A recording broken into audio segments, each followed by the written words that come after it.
લોકશાહીમાં દેશની તિજોરીની એક પાઈ યોગ્ય રીતે વપરાય તે જરૂરી છે અને જે પણ લોકોના રૂપિયા વપરાય છે તેનો હિસાબ નાગરિકોને જાણવાનો અધિકાર પણ છે અને એ જ પવિત્ર ભાવ સાથે વર્ષ 2005ની અંદર આરટીઆઈનો કાનૂન આવ્યો.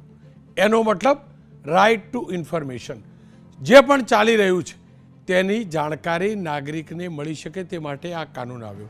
ઠીક એ જ રીતે લોકશાહીને મજબૂત રાખવા માટે મીડિયાની પણ એટલી જ મહત્ત્વની ભૂમિકા હોય છે અને એટલે જ ફ્રીડમ ઓફ સ્પીચ પણ છે અને મીડિયા પણ સ્વતંત્ર રીતે લખી શકે, દર્શાવી શકે તેવી આઝાદી આપણા ત્યાં આપવામાં આવી છે. આ તમામની વચ્ચે આરટીઆઈ હોય કે મીડિયા, આ બંને પવિત્ર ભાવ સાથે છૂટ અપાયેલા હથિયાર છે. પરંતુ હવે અનેકવાર આરટીઆઈ એક્ટિવિસ્ટ વિવાદોમાં આવે છે. કેટલાક સોકોલ્ડ પત્રકારો કે જેમને પત્રકારિતા સાથે નાવા નીચોવાની નિસ્બત નથી તેવા લોકો તોડબાજી કરતા હોય તેવા આરોપ પણ લાગે છે અને એવા જ આરોપ સુરતના ધારાસભ્યએ લગાવ્યા છે. અરવિંદભાઈ રાણાએ આ જ પ્રકારના આરોપ લગાવ્યા છે અને અરવિંદભાઈ રાણાએ જિલ્લા સંકલનની બેઠકમાં પણ આ મુદ્દો ઉઠાવ્યો છે, પત્ર પણ લખ્યો છે, રાજ્ય સરકારને પણ જાણકારી આપી છે, જિલ્લા પ્રશાસનને પણ જાણકારી આપી છે, સાથે કેટલાક આરટીઆઈ એક્ટિવિસ્ટ અને કથિત પત્રકારોની યાદી પણ આપી અને જે તે પત્રકારો તોડ કરતા હોય તેમના રજિસ્ટ્રેશન નંબર રદ કરવા માટે પણ તેમને માગણી કરી છે. ખેર, આ મુદ્દો કેટલો ગંભીર છે, કેટલો સંવેદનશીલ છે તેને સમજવો જરૂરી છે, કારણ કે પત્રકારિતા પ્રમાણિક વ્યવસાય છે. વ્યવસાય કરતાં પણ પવિત્રતા સાથે અને લોકશાહીને ધબકતી રાખવા માટેનું સૌથી મહત્ત્વનું માધ્યમ પણ છે અને એ જ રીતે આરટીઆઈ પણ એ જ પ્રકારનું હથિયાર છે જેના કારણે સર્વસત્યાધીશ બનેલા લોકો મન ફાવે તેમ રૂપિયાના ખર્ચે, મન ફાવે તેમ નિયમોનું અર્થઘટન કરી લોકોને હેરાન ન કરે અથવા તો ગેરકાયદેસર પ્રવૃત્તિ કરવા માટેની કોઈને આઝાદી ના આપી દે. અને એટલે જ આ મુદ્દે ચર્ચા જરૂરી છે. અરવિંદભાઈ રાણા પૂર્વ ધારાસભ્ય છે, માફ કરજો, સુરત પૂર્વના ધારાસભ્ય છે. ઉપેન્દ્રભાઈ ઉપાધ્યાય નિવૃત્ત સેક્શન ઓફિસર છે આરટીઆઈ સેલના. દેવાંશીબેન જોશી એડિટર છે જમાવટ ન્યૂઝના. શરૂઆત અરવિંદભાઈથી કરી લઈએ, કારણ કે અરવિંદભાઈએ આ મુદ્દો ઉઠાવ્યો છે અને છેલ્લા કેટલાક સમયની અંદર માત્ર સુરત જ નહીં, રાજ્યભરમાં અનેક ઠેકાણે આરટીઆઈ એક્ટિવિસ્ટ બની બેઠેલા જે છે તેમની વિરુદ્ધ કાર્યવાહી થઈ છે. એવા પત્રકારો કે જે પત્રકારિતાને વફાદાર નથી તેમની વિરુદ્ધ પણ કાર્યવાહી થઈ છે. તો શરૂઆત અરવિંદભાઈથી જ કરી લઈએ. અરવિંદભાઈ, તમને કેમ લાગે છે કે કેટલાક કથિત પત્રકારો અને કેટલાક આરટીઆઈ કાર્યકર્તાઓ મળીને આખું એક રેકેટ ચલાવે છે? તમને કેમ એવું લાગે છે? તમને એવો તો શું અનુભવ થયો કે આ લોકો ખંડણી ઉઘરાવે છે તેવી તમારે સંગઠનમાં રજૂઆત કરવી પડી? આપ સૌ જાણો છો કે આરટીઆઈનો કાયદો એ સામાન્ય જનતા માટે ખૂબ જ સારો છે. આ કાયદાની આડમાં કેટલાક કહેવાતા પત્રકારો કે જેઓ આરટીઆઈ કરીને લોકોના મકાનો જે બનાવતા હોય, ઘરનું ઘર બનાવતા હોય, પ્લાન મૂકીને બનાવતા હોય, કેટલાક લોકો ઘરનું રિપેરિંગ કામ કરતા હોય, કેટલાક લોકો રિનોવેશન કરતા હોય, તો આવા લોકોના ઘર પર જઈને એના ઘરના ફોટાઓ પાડે, ફોટાઓ પાડીને જે કંઈક કોર્પોરેશનના અધિકારીઓ છે એ અધિકારીઓની પર દબાણ લાવે અને આરટીઆઈ હેઠળ માહિતી માંગીને આ મિલકતો તોડાવી પાડવા માટેની ધમકીઓ આપે અને આમ ધમકી આપીને લાખો કરોડો રૂપિયાનો ભ્રષ્ટાચાર કરે, ખંડની માંગે. સાહેબ, સુરત શહેરમાં તો લગભગ 3 કે 4 કિસ્સાની અંદર આ આરટીઆઈ એક્ટિવિસ્ટો અને આ કહેવાતા પત્રકારોના ત્રાસથી કેટલાક લોકોએ આપઘાત કરવો પડેલો છે. તો આવી ગંભીર બાબતની જ્યારે એક ચૂંટાયેલા પ્રતિનિધિ તરીકે મને માહિતી મળી ત્યારે મેં સુરતના પોલીસ કમિશનરશ્રીને આની રજૂઆત કરી. આ પત્રકાર એટલે કે પત્રકારત્વના વિશ્વાસને કલંકિત કરનારા જે તત્વો છે તેવા લોકોને પોલીસે જેર કરેલા છે, પોલીસે પકડેલા છે અને આજે તેઓ જેલની પાસે સળિયા પાછળ છે. તો આવા જેટલા પણ ન્યૂઝપેપરો છે એ ન્યૂઝપેપરોની માહિતી માંગીને આવા જે કંઈક એફઆઈઆર થયેલા આવા તત્વો છે એ તત્વોના આ ન્યૂઝપેપરો છે એનું લાયસન્સ રદ કરવા માટે મેં માન્ય કલેક્ટરશ્રીને રજૂઆત કરી હતી. અરવિંદભાઈ કોઈ આરટીઆઈ એક્ટિવિસ્ટ કે કોઈ કથિત પત્રકાર જો કોઈ ઉદ્યોગપતિ, વેપારી કે પછી નેતા કે અધિકારી તેને બ્લેકમેલ કરતો હોય તો ત્યારે એ વેપારી, અધિકારી, નેતા એને જ કહી દેવું જોઈએ ને કે ભાઈ તારથી થાય કરી લે, હું સાચો છું, મને કોઈ ચિંતા નથી. કહેવું જોઈએ ને જો એવું હોય તો. કેમ કહેતા નથી એ લોકો? અત્યાર સુધી આવું ચાલતું હતું અને કેટલાક કિસ્સાની અંદર લોકો ગભરાતા હતા. પરંતુ જ્યારે એક આ મુહિમ સુરત શહેરમાંથી ચાલી અને પોલીસે લોકોને વિશ્વાસ ઊભો કર્યો કે તમે આવો, સામે ચાલીને તમે ફરિયાદ કરો અને તમારી ફરિયાદ જો તથ્ય હશે તો અમે એવા લોકોને જેર કરીશું. અને આજે સુરત શહેરના લોકોએ જે હિંમત બતાવી છે, છેલ્લા 2 મહિનાની અંદર 77 જેટલી અરજીઓ થઈ છે, લોકોએ રજૂઆત કરી છે, લોકોએ ફરિયાદ કરી છે અને આજે 46 જેટલા આવા કહેવાતા જે પત્રકારો છે તે આજે જેલના સળિયાની પાછળ છે. અરવિંદભાઈ, આપની વાત સાચી, પણ કોઈ પણ વ્યક્તિ બ્લેકમેલ ક્યારે થાય? તેને કંઈક ખોટું કર્યું હોય તો થાય ને. એ પછી અધિકારી હોય, નેતા હોય, બિલ્ડર હોય, વેપારી હોય કે ઉદ્યોગપતિ. જો એને ખોટું કર્યું જ નથી તો જેટલી આરટીઆઈ કરવી હોય એટલી કોઈ કરે. જેને જે છાપવું હોય, જે ટીવી ઉપર બતાવે બતાવે, એને કોઈ તકલીફ પડવાની જ ના હોય ને. કેમ કે લોકો ખોટું કરે છે ત્યારે તેમને બ્લેકમેલ થવું પડે છે ને. એ લોકોએ પણ તો સુધરવું જોઈએ ને. હું જરાય બ્લેકમેલરની ફેવર 1% પણ નથી કરતો જરાય. પણ તમે ક્યાંક 19-20 કામ કરો છો તો આ લોકોને મોકો મળે છે ને. આમાં એક કિસ્સો આપને કહું કે હું મારી ઓફિસે હતો, મારી ઓફિસ બીજા મારે છે અને મારી પાસે કેમેરા ને બધું છે એટલે હું જોઈ શકું છું કે કોણ વ્યક્તિ ક્યારે કઈ જગ્યાએથી આવે છે. એક બેન, અપંગ બેન મારી પાસે આવ્યા, 2 દાદર ચરીને આવ્યા. હાફી જતાં એમને વાત કરી કે દીકરા, મારું બીજા માળનું જે મકાન છે, બીજું માળ છે, મારે દીકરાના લગ્ન કરવાના છે, મારે ઉપર 10 બાય 10ની એક મકાન બનાવ્યું છે અને મારું આ તોડવા માટે આવેલા છે. મેં તપાસ કરી તો ખબર પડી કે જે અધિકારી તોડવા માટે આવેલા હતા એના ઉપરી અધિકારીને ફોન કર્યો હતો કે આરટીઆઈ હેઠળ આની રજૂઆત આવેલી છે અને અમારે તોડવા જવું પડે. તો મારે કહેવાની વાત એ છે કે સામાન્ય નાના જે લોકો છે તે લોકો એટલા હેરાન થાય છે, એટલા દંડાય છે. તો આવા કિસ્સાને લીધે કેટલાક સુરત શહેરની અંદર તો એવી પરિસ્થિતિ છે રોનકભાઈ કે કોઈ મિલકત બનાવતા હોય, એની રેતી, કપચી કે સલિયા આવેલા હોય તો કેટલાક પત્રકારોના નામે એના કાર્ડ મૂકીને એના આપણે કોન્ટ્રાક્ટરોને આપીને જાય કે ભાઈ મને ફોન કરાવજો, આ કરાવજો, તે કરાવજો. અને બીજે ત્રીજે દિવસે કોર્પોરેશનમાંથી કોઈના કહેવાથી અધિકારીઓ આવે, તોડવાની નોટિસ આપે અને પછી આ લોકોનું બધું સેટલમેન્ટ થાય. આવું જે કંઈક પરિસ્થિતિ છે એ પરિસ્થિતિમાંથી લોકોને આ ત્રાસમાંથી મુક્ત કરવા માટે આ એક મુહિમ ચાલુ થઈ હતી અને આજે સુરત શહેરમાં અને પોલીસ કમિશનરશ્રીના સહકારથી, કલેક્ટરશ્રીના સહકારથી અને સુરત મહાનગરપાલિકાના સહકારથી આજે આવા જે કંઈક તત્વો છે એ તત્વો પોલીસને હવાલે થયા છે. ખેર, સવાલ એ છે કે જો આનો દુરુપયોગ થાય છે તો દુરુપયોગ શરૂ કેમ થયો? એ જ રીતે મીડિયાકર્મી ઉપર આરોપ કેમ લાગવા લાગ્યા? જો કે કથિત શબ્દો તમામ લોકો વાપરે છે પણ પરોક્ષ રીતે ગણીએ તો આરોપ તો છે જ. ઉપાધ્યાય સાહેબ મારી સાથે જોડાયા છે. ઉપાધ્યાય સાહેબ, આ આરટીઆઈનો જે કાનૂન લાવવામાં આવ્યો, શું તે પવિત્ર ભાવના હજુ પણ યથાવત છે કે પછી આ ધારાસભ્ય જે આરોપ લગાવી રહ્યા છે એ રીતે આરટીઆઈનો દુરુપયોગ વિશેષ થવા લાગ્યો છે? જો આરટીઆઈનો કાયદો તો લોકોના સારા માટે જ લાવવામાં આવ્યો છે. આરટીઆઈનો સારો ઉપયોગ પણ છે, પણ અમુક જે સિસ્ટમમાં લૂપ્સ રહી જાય છે.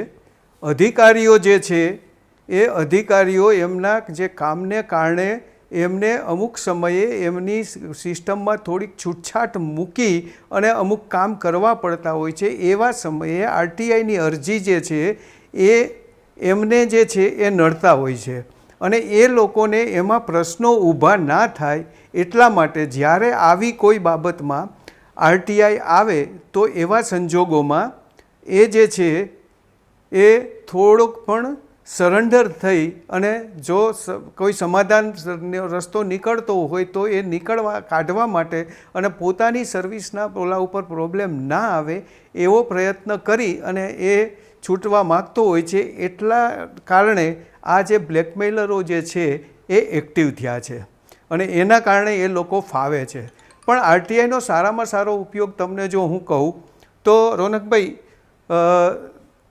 એક નાનકડું એવું ગામ છે સલડી, ગીરગઢડા, ગીર સોમનાથ જિલ્લાનું. ત્યાં એક 18 વર્ષનો છોકરો, એને એની ત્યાંની સસ્તા અનાજની દુકાનમાં લોકોને અનાજ નથી મળતું તેવી ખબર પડી, એટલે એણે આરટીઆઈનો ઉપયોગ કરી ચારે બાજુ તપાસ કરી, પુરવઠામાંથી આથી બધો માહિતી માંગી અને એ માહિતી મળ્યા પછી એણે જોયું કે ભાઈ માલ તો પૂરેપૂરો આપવામાં આવે છે પણ આ નથી આપતા. એ સમયે એ જે દુકાનદારો હતા સસ્તા અનાજના, એ લોકોએ આ છોકરાને ઓફર પણ કરી હતી કે ભાઈ તું તારું કરી લે ને, તું શું કરવાનું ગામમાં પડે છે એમ. પણ એ છોકરો આરટીઆઈના ઉપયોગથી આજે તમે ગુજરાત આખામાં સસ્તા અનાજની દુકાનોએ જે બોર્ડ જોવો છો ને કે આવેલો માલ, આજે વેચેલો માલ, એ પ્રકારનું બોર્ડ જે ફરજિયાત થઈ ગયું છે એ ફક્ત એ છોકરાના કારણે. એટલે આરટીઆઈના સારા ઉપયોગ પણ થઈ શકે છે અને આરટીઆઈના દુરુપયોગ કરવાવાળા જે છે એના ઉપર પણ માહિતી આયોગ જે છે એ આખું તંત્ર ગોઠવેલું છે આરટીઆઈનું. પ્રથમ અપીલ થાય છે, પ્રથમ અપીલથી સંતોષ ના થયો તો અરજદાર સેકન્ડ અપીલમાં જે કે એ જે તંત્ર ગોઠવું છે એમાં માહિતી આયોગ પણ અરજીના ગુણદોષ અને કેસના ગુણદોષના આધારે નિર્ણય કરે છે. આજે આપણે તો અત્યારે અહીંયા જોઈએ છીએ કે આ બધું ઇસ્યુ ચૈગા, ધારાસભ્યશ્રી રજૂઆત કરી પછી આ બધા તપાસના એના હુકમો થયા છે. પણ મને ખ્યાલ છે ત્યાં સુધી જાન્યુઆરી 24માં સીઆઈડી ક્રાઇમની તપાસ સુરતમાં જ એક સ્કૂલના આરટીઆઈના કિસ્સામાં આયોગ દ્વારા સોંપવામાં આવેલી હતી. એવી જ રીતે એક બરોડાનો કિસ્સો છે, એમાં પણ એવી જ રીતે એ જાન્યુઆરી 24માં જ આયોગે સીઆઈડી ક્રાઇમને તપાસ સોંપી હતી. એક્ટમાં જોગવાઈ નથી પણ આ પ્રકારે આયોગ જે છે એ સાવચેત રહી ગુણદોષના આધારે અધિકારીઓને પણ નુકસાન ના જાય એ પ્રકારનું વર્તન લઈ રહ્યા છે. અને ક્યાંક વ્યવહારુ ઉકેલ પેટે એ કામ કર્યું તો બરાબર, પણ અનેકવાર એવી પણ વાતો આવે છે કે આરટીઆઈ એક્ટિવિસ્ટ કોઈ પણ હોય, સાચું ખોટું જે હોય, એની અરજી થાય એટલે જે તે અધિકારી જે તે લાભાર્થીને જાણ કરી દે કે ભાઈ તું બારોબાર સેટલમેન્ટ કરી લે. એક આવા પણ આવે છે ને એટલે જ બ્લેકમેલરોની સંખ્યા વધે છે, એમને છૂટ મળે છે.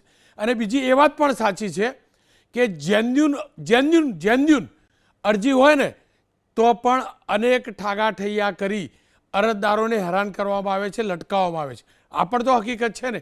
એટલે જ એ ધારદાર શસ્ત્રની ધાર યોગ્ય નથી રહી. નહીં, એવું નથી રોનકભાઈ. શસ્ત્ર એની રીતે યોગ્ય છે. શસ્ત્રનો જે ઉપયોગ કરવાનો છે એ ઉપયોગમાં હજી અરજદારોને પણ ખબર નથી કે એમણે શું કરવાનું છે. અરજદારોને માહિતીની એમને ના મળી માહિતી તો એમને શું કરવું એમને એજ્યુકેટ કરવામાં નથી આવ્યા. જો એમને એ રીતે પ્રકારે એજ્યુકેટ કરવામાં આવે, એ પ્રથમ અપીલમાં જાઓ, પ્રથમ અપીલથી ના થાય તો માહિતી આયોગ ખાતે તમે બીજી અપીલ કરી શકો છો. બીજી અપીલમાં તમારી બધી બાબતો જોઈ અને માહિતી આયોગ જે છે એ નિર્ણય લેવાય છે. સાહેબ, માહિતી આયોગ તો એ પ્રકારે અરજદારોની તરફેણમાં પણ ચુકાદા આપેલ છે કે કોઈ કિસ્સામાં અરજદાર એટલો સાચો હોય અને માહિતી અધિકારી દ્વારા અથવા અપીલ અધિકારી દ્વારા કોઈ ઓલું તો 25,000 રૂપિયાના દંડ એમને કરવામાં આવેલ છે.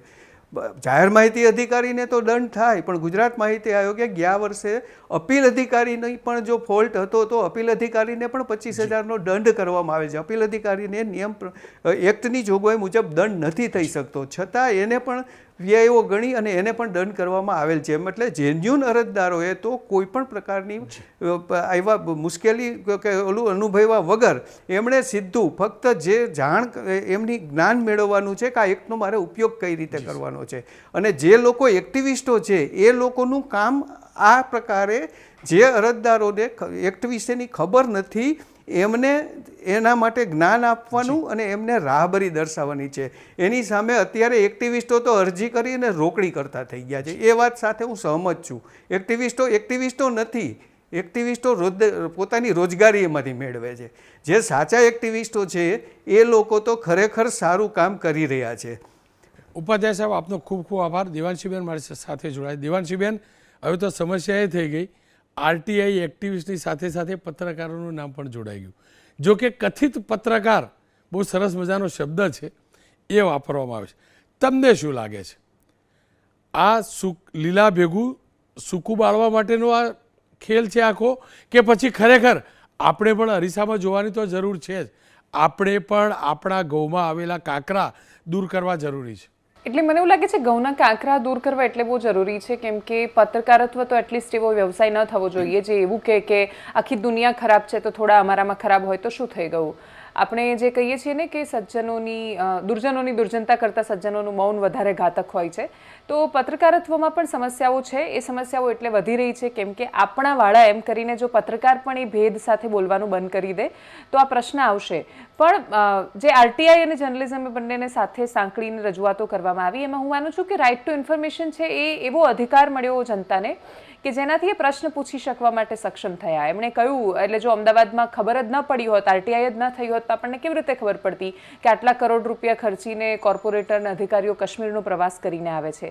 આમ જોવા જઈએ તો સામાન્ય માણસ સાથે એને કોઈ મતલબ નથી અને છતાંય બધી જ નિસ્બત છે.